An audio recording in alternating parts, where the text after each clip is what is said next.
All right, Stan, you've had some time to digest Carr's comments for a few days now. What do you make of it? What do you take away from it?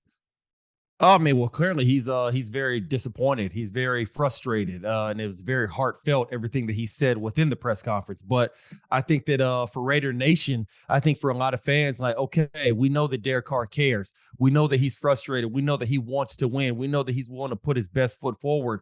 But this is where, as the quarterback, the leader of the franchise, you got to right the ship because it all comes down to you. It's all on your shoulders. You're the face of the franchise. You're the highest paid guy on the team.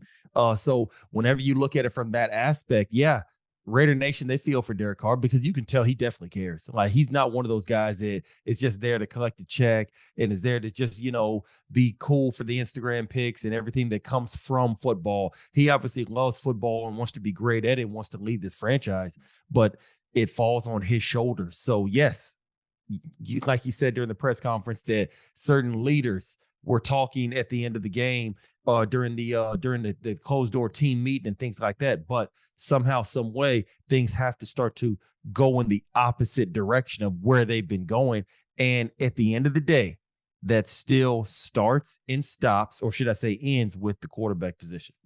Stan, I think Carr's comments, excuse me, are not only an indictment of some of his teammates, but I feel like the coaching staff as well. I mean, the team came out flat again. They fell behind 10-0, had to rally before coming up short again. Another one-score loss. It's their sixth of the season. After you talked about this, Stan, they went 7-2 last year in one-score games. Carr's been with his organization, since 2014. I mean, he's seen numerous head coaches. He's seen numerous offensive coordinators, general managers, horrible personnel decisions, off the field issues, franchise location. But Stan, to me, as you talked about, he's always been positive. He's always bled silver and black. He's always expressed his love for this organization, but I kind of feel like it hit a boiling point. And you know what, though, Stan? One thing I feel like he's going to be the scapegoat. I don't think he's going to be back next year. And here's why, because the Raiders, obviously, maybe not a full rebuild, but they need to gut that defense. They need to rebuild that offensive line. And what do teams want? They want a rookie quarterback on that rookie salary so they can address other position needs. And right now, the Raiders are looking at what, Stan, probably a top 5 pick in the 2023 draft. So as much as Derek Carr loves this franchise, I think he's going to be the fall guy, and I don't think he's going to be back next year. What do you think about that? I think that you're getting warm whenever you say that. I would go and spend that top overall pick on the defense side of the ball. I think as far as receivers go, you're set there.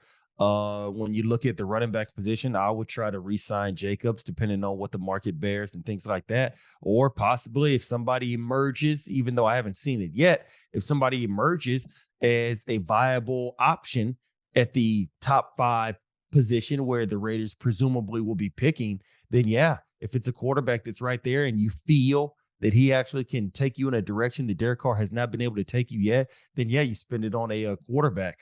But I think that, to your point, he probably will wind up being the scapegoat just because Josh McDaniels coming over from the New England Patriots. We don't know that Derek Carr was Josh McDaniels' top choice as far as who he wanted to coach in the NFL and try to mentor into being a top tier quarterback or something like that. So that could very well be the case. If you bring back Josh McDaniels for another year, he may decide that, you know what, I kind of want to go in a different direction with a different type of quarterback. So I think that, I think all arrows are pointing toward Derek Carr probably not being in a black and silver uniform next year if this season continues down the path that it is already on through 9 games.